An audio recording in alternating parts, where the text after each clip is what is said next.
น้องๆฮู้บ่ว่าความเชื่อที่มันฆ่ามนุษย์หลายๆคนคือความเชื่อที่ตั้งแต่น้อยจนใหญ่ความเชื่อแบบผิดๆและยิ่งเป็นไผนะที่อยู่ในครอบครัวที่มีปัญหามาตั้งแต่น้อยเลยแล้วมันปลูกฝังเข้ามาตั้งแต่น้อยจิตใต้สำนึกของเขานี่ได้รับข้อมูลแบบนั้นมาเรื่อยๆอย่างเช่นพ่อแม่ปะห้างกันเป็นหนี้เป็นสินอย่างต่างๆอิบไม่ติงสิงกับเบลแล้วเขานี่นะได้เจอสิ่งเหล่านั้นจนเขาใหญ่ถ้าเด็กคนไหนที่บ่มีวิธีการจัดการความคิดของตัวเองเด็กคนนั้นจะกลายเป็นวนลูปหนัง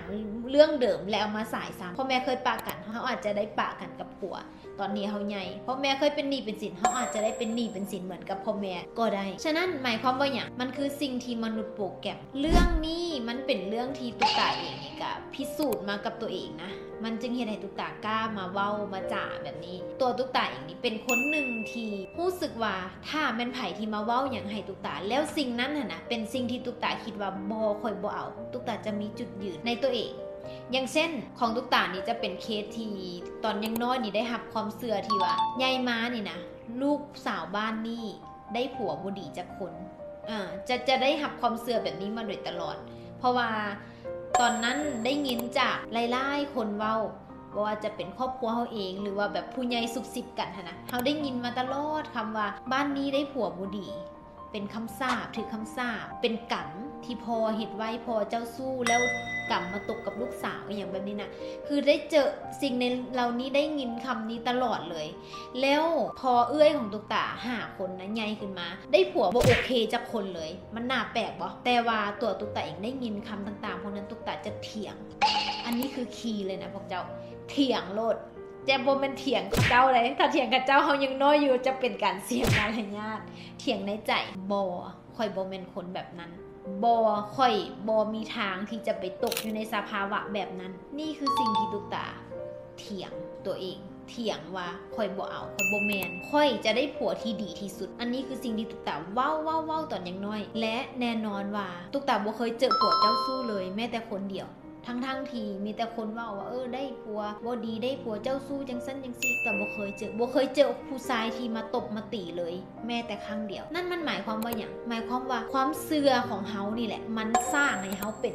ได้คนแบบใดเป็นคนแบบใดในอนาคตนี่มันคือความเชื่อตั้งแต่ตอนที่เฮาได้รับข้อมูลความเชื่อจากคนเว้าให้เฮาจากผู้ใหญ่กอกหูจากสังคมจากพ่อแม่การเลี้ยงดูกอกหัวเฮาเข้ามาเฮาจงเป็นคนหัวแข็งในด้านดีอันนี้คือสิ่งที่ตุ๊กตาฝากไว้กับน้องๆนะถ้าอันใดที่พ่อแม่เพิ่นเว้าหรือว่าชาวบ้านเว้าแล้วสิ่งนั้นเป็นสิ่งที่เฮาบ่โอเคเฮาบ่เอาสิ่งนั้นมันเป็นสิ่งที่บ่ได้ดีกับชีวิตเฮาจงเป็นคนหัวแข็งที่จะบ่หักตุ๊กตาได้ผ่านโลกมาจังซี่นะมันเฮ็ดให้ตุ๊กตาเห็นว่า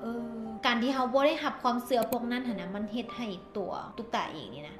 ได้เจอความจริงบางอย่างว่าความจริงแล้วอนาคตเฮาความฝันของเฮาหรือว่าเส้นทางชีวิตเฮาลิขิตมันเองบ่แม่นคนอื่นหรือว่าบ่แม่นโชคชะตาบ่แม่นฟ้าลิขิตค่อยเป็นคนลิขิตตัวเอง 100% นี่คือสิ่งที่มันเกิดขึ้นฉะนั้นน้องๆคนไหนก็อย่าที่อยู่ในครอบครัวท็อกซิกพ่อแม่เป็นจังไดก็อย่าอันนั้นมันคือเหตุผลของเพิ่นบ่แม่นทุกคนที่จะพร้อมเป็นพ่อแม่ที่มีมหาปัญญานะบ่แม่นซึ่งพ่อแม่เพิ่นอาจจะมีความรู้ส่ำนั้นอาจจะมีเหตุผลของเพิ่นแล้วเพิ่นจึงเป็นแบบนั้นแต่เฮาผู้เป็นลูกนี่นะอันใดที่พ่อแม่เพิ่นสอนแล้วดีเฮาหักไว้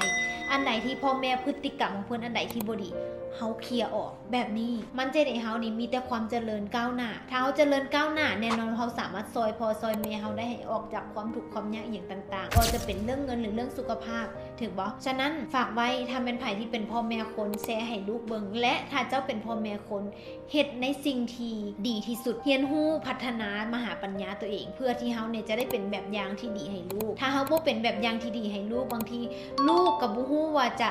เฮ็ดแนวใดเพื่อให้ลูกเป็นคนที่ดีขึ้นเป็นคนที่เก่งขึ้น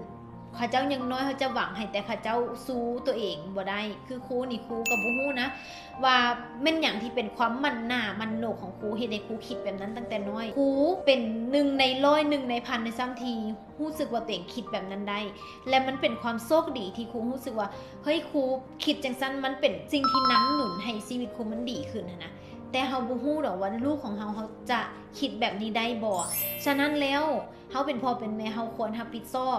ตัวเขาเอง 100% และรับผิดชอบความผิดของลูกของเขา